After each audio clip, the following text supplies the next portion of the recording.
এই মুহূর্তে রয়েছি পাটনার গোলঘরে। গোলঘর সম্বন্ধে যদি বলতে যাই তাহলে গোলঘরটা 1770 সালে নির্মাণ করা হয়। কেন বলি, ওই সময় বাংলা বিহারে একটা দুর্ভিক্ষ দেখা দিল, আর দুর্ভিক্ষের প্রভাব যেমন পড়েছিল সাধারণ মানুষের ওপর, তেমনি পড়েছিল ইংরেজ সৈন্যদের ওপর।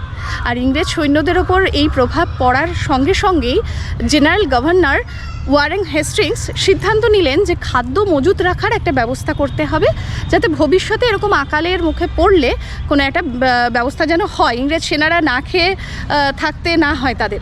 তো সেই কথা মাথায় রেখেই এই গোলঘর, যাতে প্রচুর শস্য মজুত রাখা যায়, 1400 টন শস্য এই গোলঘরে মজুত রাখা যেত। আর এই মজুত রাখার জন্য ওপরের দিকে একটা কিন্তু সিঁড়ি ছিল, সিঁড়ির ওপরে ফুটো ছিল যা দিয়ে শস্য ঢোকানো হতো। তবে সেই ফুটোটাও বন্ধ করে দেওয়া হয়েছে, এবং আগে কিন্তু মানুষজন এই পাশে সিঁড়ি রয়েছে দিয়ে গিয়ে ওপরে গিয়ে দেখতে পেত। কালক্রমে নানা দুর্ঘটনায় সেসব বন্ধ।